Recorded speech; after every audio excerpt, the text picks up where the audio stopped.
नमस्कार दोस्तों, स्वागत है आप सभी का एसकेसी क्लासेज यूट्यूब चैनल में।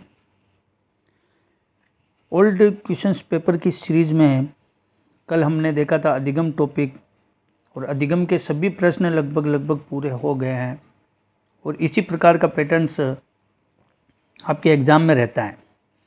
आज इसी सीरीज के अंतर्गत आज एक मोस्ट एंड इम्पोर्टेंट टॉपिक जो अभिप्रेरणा है, उस टॉपिक में से आपके रीट के अंदर एक क्वेश्चन या दो क्वेश्चन देखने को जरूर मिलेंगे।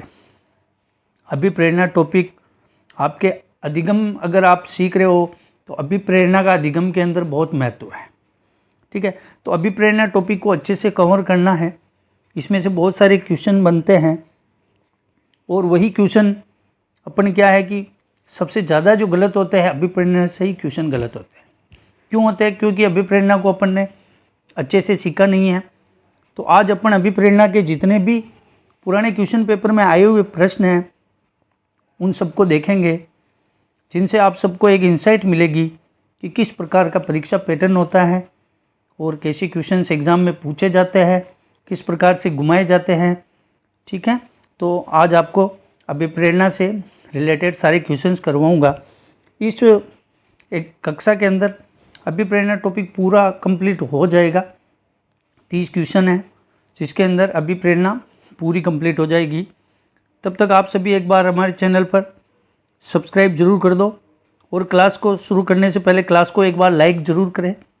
ठीक है, मैं आप सबके लिए ही इतनी मेहनत करता हूँ और हाँ, जहाँ तक मैं विश्वास दिलाता हूँ आप सबको कि आपके लगभग 90 या 80% क्वेश्चन आपके इस सीरीज से ही आएंगे। ठीक है, शुरुआत करते हैं। आज का पहला क्वेश्चन है, क्रिया को प्रारंभ करने, जारी रखने तथा नियंत्रित रखने की प्रक्रिया क्या कहलाती है? किसी भी क्रिया को प्रारंभ करना, उसको जारी रखना और उसको नियंत्रित रखने की जो प्रक्रिया है वो आपके क्या कहलाती हैं? अधिगम, सृजन, संतुलन या फिर अभिप्रेरणा। तो किसी क्रिया को प्रारंभ करना, जारी रखना और नियंत्रित रखना, ये जो प्रक्रिया है ये अभिप्रेरणा होती है। क्या होती है दोस्तों? अभिप्रेरणा को अपन क्या बोलते हैं? मोटिवेशन। क्या बोलते हैं? मोटिवेशन। और मोटिवेशन शब्द की जो उत्पत्ति है ना, वो आपके लैटिन भाषा के किससे? लैटिन भाषा के मोटम या मोवियर से हुई है। किससे हुई है? मोटम या मोवियर से हुई है। ठीक है, मोवियर या मोटम का जो है ना शाब्दिक अर्थ क्या होता है? गति करना। क्या होता है? गति करना, ये होता है, इसका अर्थ होता है। यानी कि कोई सी भी क्रिया हो उसको प्रारंभ करना है तो मोटिवेशन होना बहुत ही जरूरी है। अभिप्रेरणा प्रथम सीढ़ी होती है सीखने की। ठीक है, जीवन की सफलता का प्रथम आधार ही आपके मोटिवेशन होता है। ठीक है, और अभिप्रेरणा की जो प्रकृति होती है वो क्या होती है? एक मनोवैज्ञानिक प्रक्रिया होती है और शारीरिक व आंतरिक प्रक्रिया होती है। लेकिन मोटिवेशन कभी ठोस रूप से देखा नहीं जा सकता है। मोटिवेशन को देखा जा सकता है क्या? मोटिवेशन हमेशा आंतरिक होता है। ठीक है, सतत होता है, आंतरिक होता है। ये एक मनोवैज्ञानिक प्रक्रिया है, इसको देखा नहीं जा सकता है। ठीक है दोस्तों, बढ़ते हैं अगले क्वेश्चन की ओर। नेक्स्ट क्वेश्चन देखो, अधिगम तक पहुंचने वाले राजमार्ग को क्या कहते हैं? बताया था ना मैंने कि सफलता का आधार क्या होता है? अभिप्रेरणा है। तो अधिगम तक पहुंचने वाला राजमार्ग क्या कहलाएगा? अभिप्रेरणा कहलाएगा ना। समझ रहे हो ना? अपने लक्ष्य तक पहुंचने के लिए शुरुआती कदम जो होगा वो होगा अभिप्रेरणा, मोटिवेशन। मोटिवेशन होगा तभी अपन लक्ष्य की ओर उन्नति करेंगे। ठीक है, तो नेक्स्ट क्वेश्चन देखो। अगला क्वेश्चन है, निम्न में से बाह्य अभिप्रेरणा का उदाहरण क्या है? अभिप्रेरणा, अब इसके अंदर अभिप्रेरणा के कितने प्रकार बताए गए हैं? तो अभिप्रेरणा के जो प्रकार है, एक प्रकार तो होता है इसका आंतरिक। क्या होता है? आंतरिक। और एक होता है बाह्य प्रकार। ठीक है, तो बाह्य अभिप्रेरणा का उदाहरण क्या होता है? दोस्तों मैं बता देता हूं दोनों कारकों के, दोनों प्रकारों के बारे में। पहला जो है आपके वो होती है आंतरिक अभिप्रेरणा। कौन सी होती है? आंतरिक अभिप्रेरणा, और दूसरी होती है आपके बाह्य अभिप्रेरणा। ठीक है, बाह्य अभिप्रेरणा। आंतरिक अभिप्रेरणा होती है किसी भी कार्य को स्वयं की इच्छा से करना। किससे करना? सेल्फ कॉन्फिडेंस के साथ जो कार्य होता है वो आंतरिक अभिप्रेरणा के अंतर आता है। स्वयं की इच्छा से कोई कार्य करते हैं और उस काम को करने के बाद अपने को आनंद की अनुभूति होती है या सुख प्राप्त होता है या कोई लक्ष्य प्राप्त होता है, ठीक है, तो वो आंतरिक अभिप्रेरणा कहलाएगी। ठीक है, और ये व्यक्ति के साथ ही जन्म ले लेती है। आंतरिक प्रेरणा व्यक्ति का जब जन्म होता है ना, तो इसको मतलब ये जन्मात्मक होती है। ठीक है, जन्म के साथ ही आंतरिक प्रेरणा विकसित हो जाती है। और आंतरिक प्रेरणा को हमेशा अपन एक चीज और बोलेंगे, इसको बोलेंगे अनसीखी अभिप्रेरणा। क्या बोलते हैं? अनसीखी अभिप्रेरणा। ये अपने आंतरिक के अंदर आ जाएगी। जैसे भूख लगना। भूख लगना क्या है? भूख लग रही है तो वो आंतरिक प्रेरणा ही तो है, अंदर से प्रेरणा आ रही है कि मेरे को भूख लग रही है। ठीक है, दूसरा अगर इसके अंदर देखें तो नींद, प्यास, मलमूत्र का त्याग करना, काम, मातृत्व, बचाव, प्रभुत्व, प्रयास, प्रेम, आत्मसम्मान, श्रद्धा, आराम करना, सफलता की इच्छा, ये सब अपने आंतरिक अभिप्रेरणा के अंतर्गत आएगा। दूसरा कारक होता है बाह्य अभिप्रेरणा। जब किसी क्रिया को हम बाहरी व्यक्ति के दबाव में आकर करते ना, अगर कोई काम अगर बाहरी व्यक्ति के दबाव से कर रहे हैं तो वो बाहरी अभिप्रेरणा हो जाएगा। इसके अंदर अपने को कोई उदाहरण बता देता हूँ। जैसे अध्यापक ने अपने को पुरस्कार रखा है, कक्षा में जो प्रथम आएगा उसको पेन दिया जाएगा। क्या? उसको पेन दिया जाएगा। तो अपन उसमें पढ़ाई क्यों करेंगे? क्योंकि अपने को वो पेन प्राप्त करना है, प्रथम स्थान प्राप्त करके अपने को पेन लेना है। ठीक है, बोर्ड की परीक्षा में पापा ने कहा कि अगर तू पास हो गया तो तेरे को बाइक दिला दी जाएगी, तो वो अपने लिए क्या हो गया? बाह्य मोटिवेशन हो गया। ठीक है, बाह्य मोटिवेशन ये हो जाएगा, जिसको अपन सेकेंडरी या एक्सटर्नल मोटिवेशंस बोलते हैं। तो अभिप्रेरणा के कितने प्रकार होते हैं? 2 होते हैं, आंतरिक अभिप्रेरणा और बाह्य अभिप्रेरणा। बढ़ते हैं वापस क्वेश्चन की ओर। निम्न में से बाह्य अभिप्रेरणा का उदाहरण है उपलब्धि की आवश्यकता, चिंता, पुरस्कार और आकांक्षा स्तर। तो बताया मैंने पुरस्कार। क्या हो जाएगा? पुरस्कार। पुरस्कार के साथ दंड भी आपके जो है बाह्य अभिप्रेरणा का कारक रहेगा। पुरस्कार और दंड, इन दोनों से सबसे ज्यादा क्वेश्चन पूछे जाते हैं। अगर बाह्य अभिप्रेरणा पे पूछेगा ना, तो दंड का और पुरस्कार का सबसे ज्यादा महत्व रहेगा। नेक्स्ट क्वेश्चन पे बढ़ते हैं। सीता एक डे केयर सेंटर में काम करती हैं, वेतन कम है और काम के घंटे लंबे हैं, लेकिन बच्चों के आसपास रहना पसंद करती हैं और उच्च वेतन वाली नौकरी की तलाश करने की कोई इच्छा नहीं रखती हैं। तो सीता की प्रेरणा किस प्रकार की लगती है? तो सीता की कौन सी प्रेरणा है ये? अब ये देखो, कथन को आराम से पढ़ो। वो एक डे केयर सेंटर में काम कर रही है, ठीक है, इसका वेतन कम है और काम के घंटे भी लंबा है, लेकिन बच्चों के आसपास रहना पसंद है उसको। उच्च वेतन वाली नौकरी की तलाश करने की कोई इच्छा नहीं है। इच्छा वर्ड आ गया भाई। क्या आ गया? इच्छा वर्ड। इच्छा किसकी नहीं है? उसकी सेल्फ खुद की इच्छा नहीं। तो खुद की इच्छा से कोई काम करना ना करना, वो क्या होता है? आंतरिक प्रेरणा होती है ना। तो आंतरिक अभिप्रेरणा ही तो होगा, स्वयं की इच्छा। इच्छा शब्द किसी भी कथन के अंदर अगर इच्छा शब्द आ रहा है, सेल्फ इच्छा आ रही है, तो वो हमेशा आंतरिक अभिप्रेरणा हो जाएगी। ठीक है, तो इसका उत्तर हो जाएगा आपके आंतरिक अभिप्रेरणा। ऑप्शन नंबर 1 राइट आंसर रहेगा। नेक्स्ट क्वेश्चन देखते हैं। निम्न में से कौन सा आंतरिक प्रेरणा का उदाहरण नहीं है? आंतरिक प्रेरणा का उदाहरण नहीं है। आकांक्षा स्तर, उपलब्धि की आवश्यकता, प्रशंसा या संबंधन की आवश्यकता। बताया मैंने, आंतरिक अभिप्रेरणा सेल्फ मोटिवेशन होता है। आकांक्षा स्तर तो अपनी खुद की आकांक्षा से रहेगी कि मेरे को ये करना है, मेरे को वो उपलब्धि हासिल करनी है। उपलब्धि की आवश्यकता भी आपके आंतरिक प्रेरणा का उदाहरण हो जाएगी। संबंध की आवश्यकता भी आपके आंतरिक हो जाएगी। प्रशंसा, प्रशंसा पुरस्कार के अंतर्गत आता है। किसके अंदर आता है? प्रशंसा जो है एक पुरस्कार ही तो है।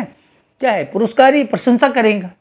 ठीक है, कोई तो तोहफा दे रहा है, ठीक है, पुरस्कार के अंदर कोई तोहफा दे रहे हैं, लेकिन ये एक प्रशंसा भी तो एक पुरस्कार ही है। तो पुरस्कार और दंड हमेशा बाह्य अभिप्रेरणा में आएगा, आंतरिक में नहीं आएगा। तो इसका राइट आंसर हो जाएगा आपके ऑप्शन नंबर 3 प्रशंसा। नेक्स्ट क्वेश्चन देखो, बहुत ही अच्छे क्वेश्चन है दोस्तों, शानदार क्वेश्चन है। यहाँ से 100% मोटिवेशन से आपको एक क्वेश्चन देखने को मिलेगा, 100%। एक विद्यार्थी एक कोर्स के परीक्षण में अच्छे ग्रेड प्राप्त करने के लिए कठिन परिश्रम पूर्वक अध्ययन करता है। यह उदाहरण किसका है? अच्छे ग्रेड प्राप्त करने के लिए, किसके लिए कर रहा है वो? अच्छे ग्रेड प्राप्त करने के लिए कर रहा है। इसका मतलब वो उसको बाह्य मोटिवेशन मिल रहा है, आंतरिक मोटिवेशन नहीं है। वो अपने मन से, वो स्वयं की इच्छा से नहीं कर रहा है। परीक्षण में अच्छे ग्रेड प्राप्त करने के लिए परिश्रम कर रहा है, उसको बाह्य मोटिवेशन मिल रहा है। क्या मिल रहा है? बाह्य मोटिवेशन मिल रहा है। तो ये किसका उदाहरण है? उच्च सृजनात्मकता, अच्छी आदत का, उच्च बुद्धि का, या बाह्य अभिप्रेरणा का? तो उसको बाह्य अभिप्रेरणा मिल रही है। क्या मिल रही है? बाह्य अभिप्रेरणा। 4 नंबर ऑप्शन इसका राइट आंसर हो जाएगा। ठीक है दोस्तों, चले नेक्स्ट क्वेश्चन पे। अगला क्वेश्चन देखते हैं। निम्न में से उस उदाहरण का चयन कीजिए जो आंतरिक अभिप्रेरणा को दर्शाता है। इस प्रकार के क्वेश्चन सबसे ज्यादा पूछे जाते हैं। चारों ऑप्शंस में 4 कथन दे देंगे, उनमें से अपने को बाह्य अभिप्रेरणा और आंतरिक अभिप्रेरणा के बारे में पूछा जाएगा कि कौन सा कथन आंतरिक अभिप्रेरणा का है। तो इस क्वेश्चन में अपने को यही पूछा है कि आंतरिक अभिप्रेरणा को कौन सा कथन दर्शाता है। ठीक है, तो कथनों को अच्छे से पढ़ेंगे। वंदना परीक्षा में अच्छे अंक प्राप्त करने के लिए कठोर परिश्रम कर रही है, जिससे वह अपने माता पिता से उपहार प्राप्त कर सके। हो गया ना, पुरस्कार आ गया। तो पुरस्कार आते ही किसका हो गया? ये बाह्य का हो गया ना, बाह्य मोटिवेशन हो गया इसके, क्योंकि पुरस्कार आ गया। ठीक है, तो ये कथन तो हो ही नहीं सकता आंतरिक का, गलत हो गया। दूसरा कथन देखो, उर्मिला फटाफट गृह कार्य समाप्त कर रही है क्योंकि गृह कार्य समाप्त करके वह टीवी देख सकेगी। बाह्य मोटिवेशन हो गया भाई, टीवी देखना चाहती है। क्या करना चाहती है? टीवी देखना चाहती है अपने गृह कार्य को समाप्त करने के बाद। इसका मतलब वो भी आंतरिक मन से नहीं कर रही, तो ये भी बाह्य मोटिवेशन हो जाएगा। फिर तीसरा देखो आप, इल्ला बहुत सारी पुस्तकें पढ़ रही है क्योंकि वह जिले में प्रथम स्थान प्राप्त करके विद्यालय का नाम जिला स्तर पर रोशन करना चाहती है। ये भी बाह्य मोटिवेशन है। वो खुद के लिए नहीं कर रही, वो विद्यालय का नाम रोशन करना चाहती है, गांव का नाम रोशन करना चाहती है, प्रथम स्थान प्राप्त करना चाहती है। तो ये भी एक बाह्य मोटिवेशन हो जाएगा। फिर देखिए चौथा ऑप्शन जो है, मेगा अपने परियोजना कार्य के लिए विभिन्न स्रोत तलाश रही है क्योंकि वह नई जानकारी प्राप्त करने में रुचि रखती है। अभी थोड़ी देर पिछले वाले क्वेश्चन में मैंने बताया था स्वयं की इच्छा, बताया था ना, स्वयं की इच्छा, स्वयं की रुचि से अगर कोई कार्य कर रहे हैं तो वह आंतरिक अभिप्रेरणा को दर्शाएगा। ठीक है, तो इस क्वेश्चन में अपने को यही पूछा है कि कौन सा कथन आंतरिक अभिप्रेरणा को दर्शाता है। तो इसका आपके राइट आंसर हो जाएगा ऑप्शन नंबर 4। क्या हो जाएगा? ऑप्शन नंबर 4, क्योंकि वो अपनी रुचि से कार्य कर रही हैं। ठीक है दोस्तों, इस प्रकार के क्वेश्चंस आपको एग्जाम में देखने को मिलेंगे। बहुत ही शानदार क्वेश्चन है ये, बहुत ही इंपॉर्टेंट क्वेश्चन है। 100% आपके ऐसा क्वेश्चन, मेरे अकॉर्डिंग ऐसा ही क्वेश्चन एग्जामिनर बनाएगा, क्योंकि अप्लाइड बेस्ड क्वेश्चन ही ज़्यादा साइकोलॉजी में आते हैं।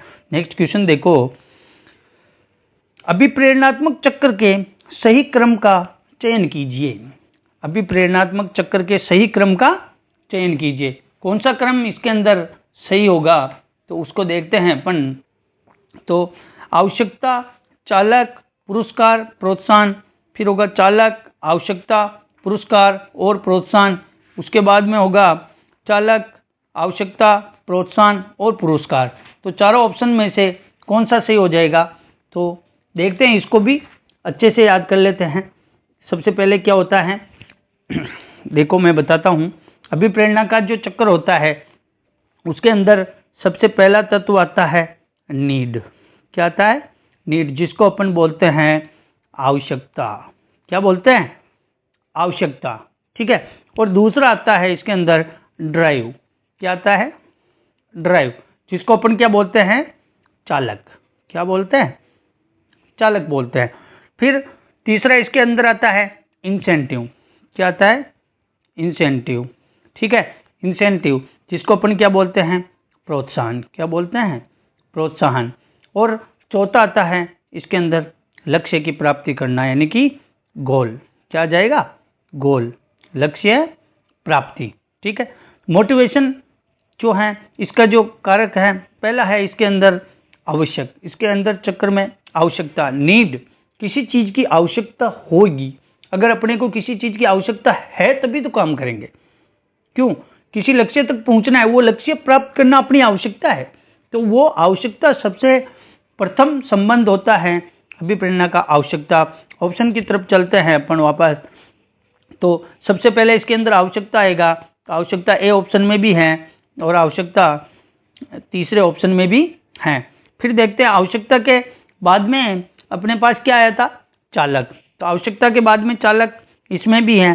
चालक के बाद में अपने पास क्या आएगा, चालक के बाद में अपने आएगा प्रोत्साहन। तो प्रोत्साहन तीसरे ऑप्शन में है। ठीक है। और बाद में पुरस्कार, ऑप्शन नंबर 3 राइट आंसर हो जाएगा। आवश्यकता, चालक, प्रोत्साहन और पुरस्कार। बहुत ही ये चक्र बहुत इंपॉर्टेंट है। ठीक है, अच्छे से याद रख लेना इसको, ये अभिप्रेरणा का चक्र है। नेक्स्ट क्वेश्चन पे बढ़ते हैं। कौन सा एक अभिप्रेरणा प्रक्रिया तत्व नहीं है, उपलब्धि, आवश्यकता, अंतर्नोद और अभिप्रेरक। तो आवश्यकता बिल्कुल है, अंतर्नोद चालक है, अभिप्रेरक है, उपलब्धि, उपलब्धि ऐसा कोई तत्व अभिप्रेरणा चक्र के अंदर नहीं बताया गया है। ऑप्शन नंबर 1 उपलब्धि राइट आंसर हो जाएगा। अगले क्वेश्चन पे बढ़ते हैं। अभिप्रेरणा की प्रक्रिया का आरंभ होता है, अभिप्रेरणा की प्रक्रिया का आरंभ किससे होता है, मैंने अभी बताया था, आरंभिक नीड से होता है। किससे होता है, नीड से, यानी कि आवश्यकताओं से। किससे होता है, आवश्यकताओं से। ऑप्शन नंबर 3 इसका राइट आंसर रहेगा। आवश्यकता से अभिप्रेरणा का आरंभ होना होता है। ठीक है। अगला क्वेश्चन देखो, मानव आवश्यकताओं का पदानुक्रम किसने दिया था, पदानुक्रम का सिद्धांत किसने दिया था, पदानुक्रम का सिद्धांत। ये सिद्धांत दिया था आपके मैस्लो ने। किसने दिया था, मैस्लो ने।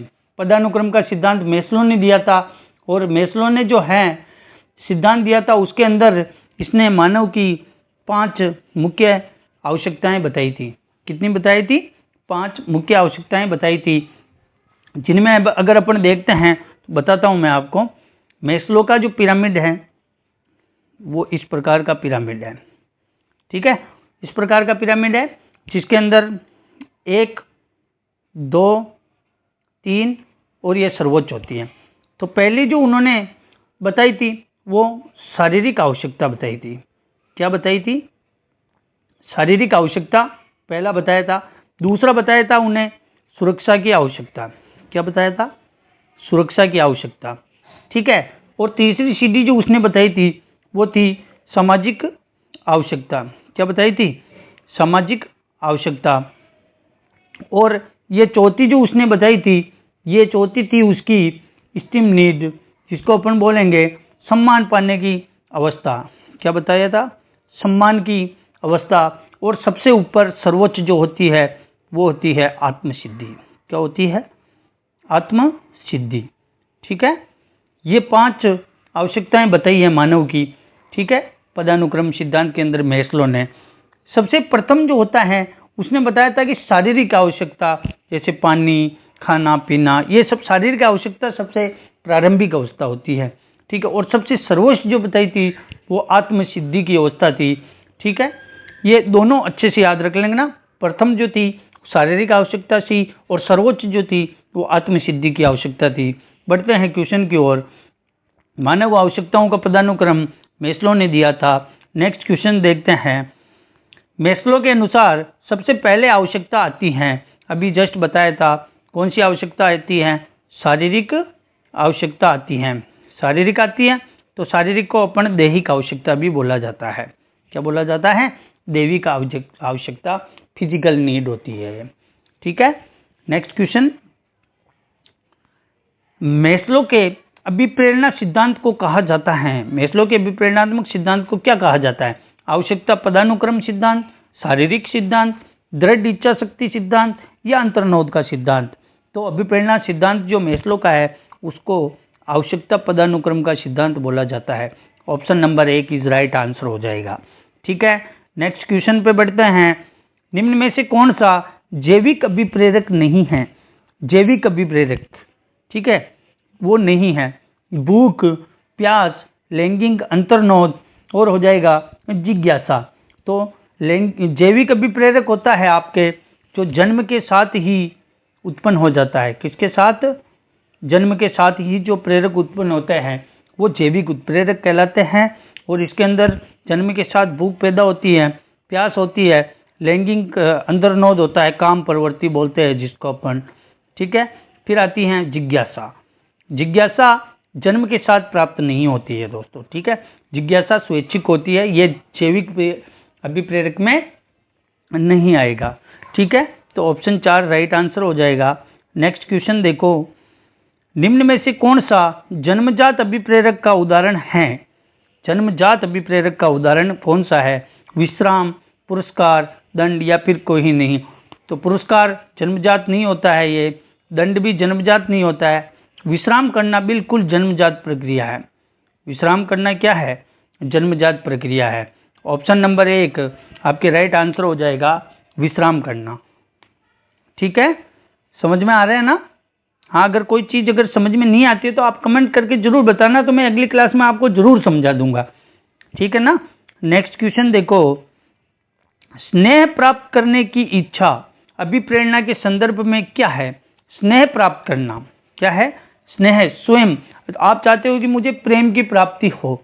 ठीक है, स्नेह प्राप्त करना किसके अंतर्गत आएगा? स्नेह प्राप्त करना तो कृत्रिम अभिप्रेरक तो नहीं होगा, नकारात्मक अभिप्रेरक भी नहीं है, स्वाभाविक अभिप्रेरक। क्या है? स्वाभाविक अभिप्रेरक।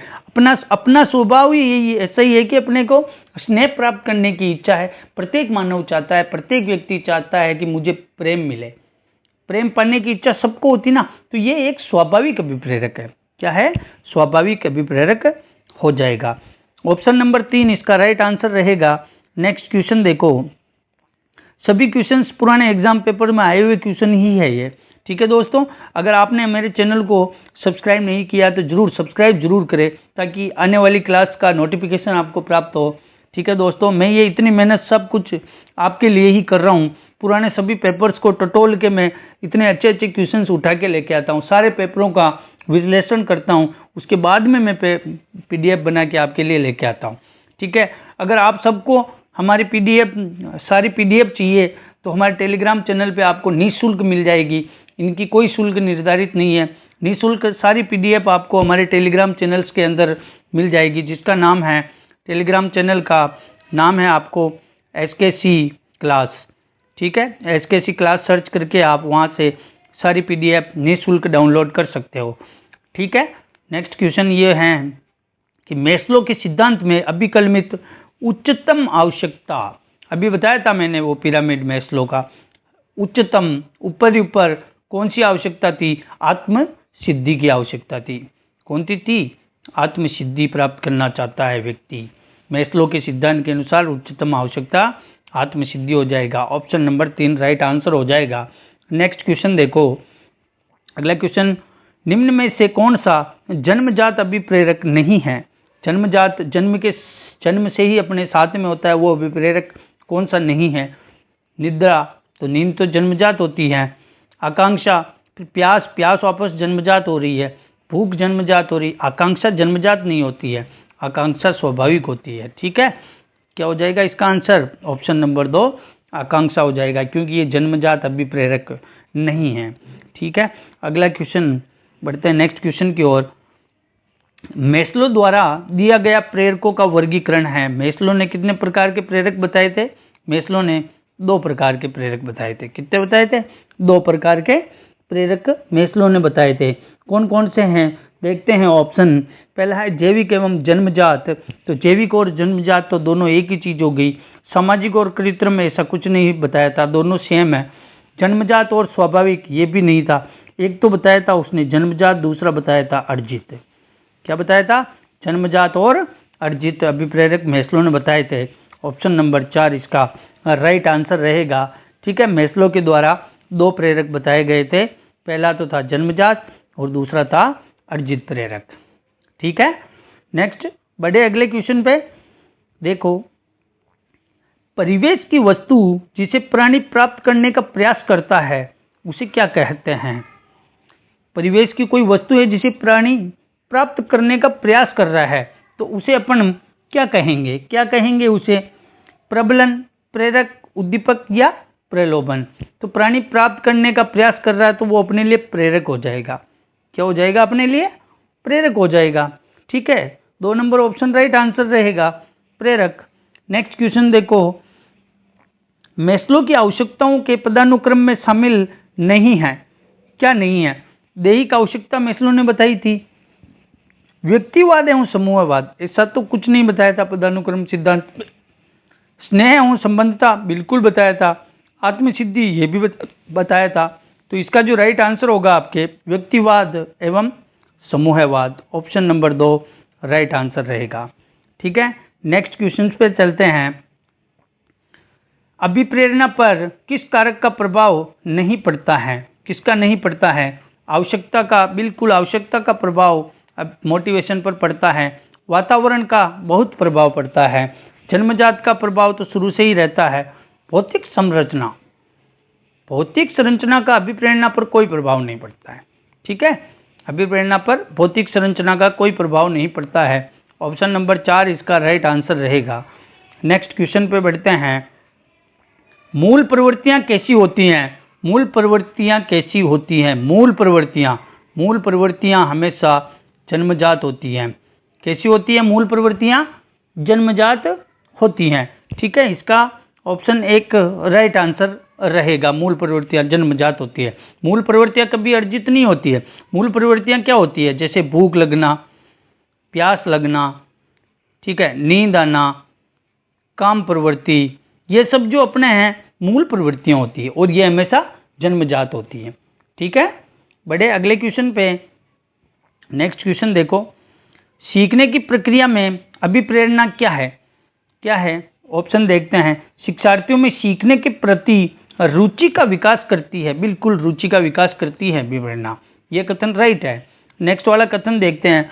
विद्यार्थियों की स्मरण शक्ति को प्रेरणा बनाती है। प्रेरणा नहीं बनाती है, स्मरण शक्ति को बढ़ाती है वो। ठीक है, ज्ञान का पृथक्करण करती है। नहीं, ये भी नहीं होगा। शिक्षार्थियों को एक दिशा में सोचने योग्य बनाती, एक दिशा में कभी सोचने योग्य नहीं, क्योंकि शिक्षार्थी एक ही दिशा में सोचता थोड़ी जाएगा।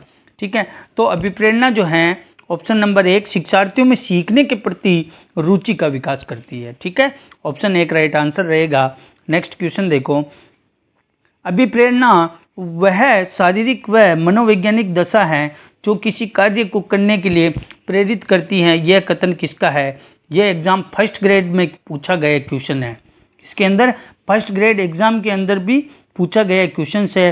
इतनी इंपॉर्टेंट परिभाषा है ये। तो अभिप्रेरणा वह शारीरिक व मनोवैज्ञानिक दशा है जो किसी कार्य को करने के लिए प्रेरित करती है। तो इसका जो राइट आंसर हो जाएगा वो मैकडूगल ने ये परिभाषा दी थी। किसने दी थी? Option number 3 McDougall. ठीक है, नेक्स्ट क्वेश्चन देखो, प्रेरणा का स्रोत निम्न में से कौन सा नहीं है? प्रेरणा का स्रोत कौन सा नहीं है? तो आदत, चालक, प्रेरक और उद्दीपन। उद्दीपन होता है, प्रेरक भी होता है, चालक भी होता है, लेकिन आदत नाम का कोई स्रोत प्रेरणा के अंदर नहीं होता है। ठीक है, प्रेरणा से आदत का निर्माण होता है, लेकिन आदत प्रेरणा का स्रोत नहीं है।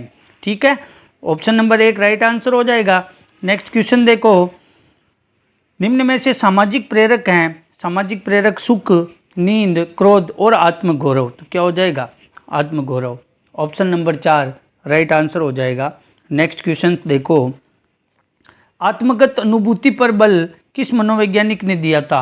आत्मगत अनुभूति, आत्मगत अनुभूति के अंदर जो बल दिया था वो सबसे ज्यादा दिया था मैस्लो ने। किसने दिया था? मैस्लो ने। ऑप्शन नंबर 4 राइट आंसर हो जाएगा। नेक्स्ट क्वेश्चन देखो, गैरेट के अनुसार बताए गए प्रेरकों में शामिल नहीं है। गैरेट के अनुसार बताए गए प्रेरकों में शामिल नहीं है। तो गैरेट ने कितने प्रकार के प्रेरक बताए थे? तो गैरेट ने जो बताए थे वो आपके गैरेट ने कितने प्रकार बताए थे? 3 प्रकार बताए थे, जिसमें कौन सा शामिल नहीं है? जैविक प्रेरक, मनोवैज्ञानिक प्रेरक, सामाजिक प्रेरक और स्वाभाविक प्रेरक। तो जैविक उसने बताया था, मनोवैज्ञानिक भी बताया था, सामाजिक भी बताया था, स्वाभाविक नामक प्रेरक गेरट ने नहीं बताया था। ये राइट हो जाएगा। नेक्स्ट क्वेश्चन देखो। नेक्स्ट क्वेश्चन है, कुर्ट लेविन ने अभिप्रेरणा संघर्ष के कितने प्रकार बताए थे? कुर्ट लेविन ने अभिप्रेरणा के 4 प्रकार बताए थे। कितने बताए थे? 4 प्रकार। और ये अभिप्रेरणा संघर्ष को मैं आपको कल वाली क्लास में बहुत ही अच्छे तरीके से समझाऊंगा, ठीक है। अभिप्रेरणा संघर्ष से एक ना एक क्वेश्चन जरूर आता है, ठीक है दोस्तों। अगर आपको मेरी क्लास अच्छी लगी हो तो सब्सक्राइब जरूर करें, लाइक करें और दोस्तों को शेयर करें, ठीक है। धन्यवाद दोस्तों।